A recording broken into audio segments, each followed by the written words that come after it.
friends, this is DJT and welcome back to this episode of Speak On It. So you saw the title, networking sucks and I don't encourage you to do it, right? So what do I mean by that? I know that you've heard that old adage that it's not what you know, it's who you know, and even better yet, who knows you.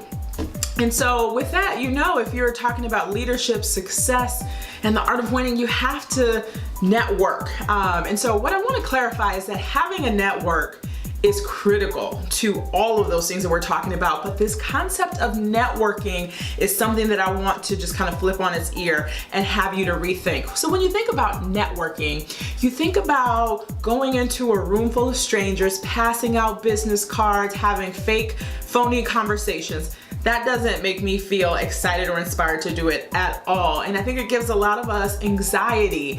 And so if you're anything like me, I want to encourage you to rethink what it means to network. So what do I mean by that? Rethink it. First of all, the new definition that I work with is just meeting new interesting people and maintaining those relationships. The other thing that I want you to think about is how you approach it. Typically, people will go into a networking event with a purpose of something that they want to get out of it. And I think that's the way that you should not be thinking about it. I want you to think about what it is that you can contribute. Go into these events thinking about what value you can add to the people that you meet. So you're going to go into these events, you're going to meet new and interesting people, you're going to ask them tons of questions about themselves, you're going to let them talk, you're going to listen, and you're going to figure out what is it that you have in your arsenal to be able to add value to their life, right? Networking has to be mutually beneficial, and it's almost like a bank account, right? You have to make a deposit before you can take a withdrawal. And there's a lot of research out there that says anyway that it takes 18 to 24 months before someone within your network truly adds value to your life. And so how is that? Based on those deposits that you're making. And so I want to encourage you, when you walk into these spaces, think about what you can do to add value to their life. Now that you've met these people, are they a part of your network?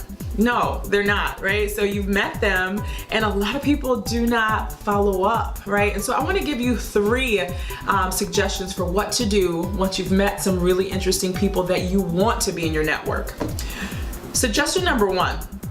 The first suggestion is to follow up.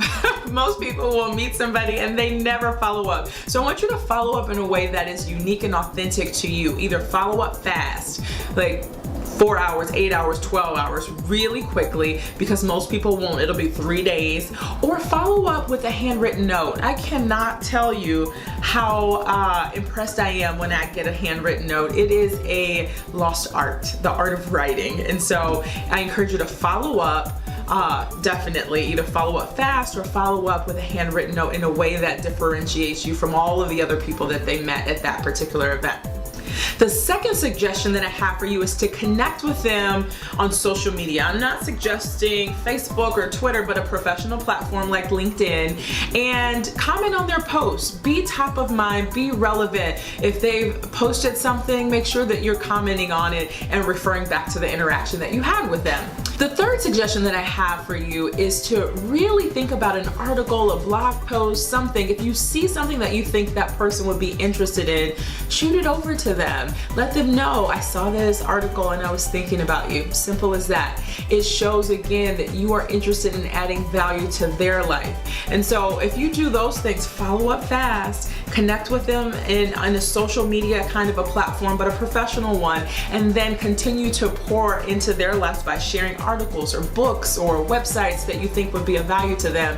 That is the deposit that you make into the lives of others. And so that when you need a recommendation, a job referral, an introduction to someone as you're going on to the next step, it will be an easy call to make for those folks in your network. So what's the moral of the story? Networks are good and essential in this day and age, but networking in the way that we thought about it traditionally, not so good. So I hope you've enjoyed my take on networking in this current space. And with that, I'll see you next Sunday at 6. Make it a great week.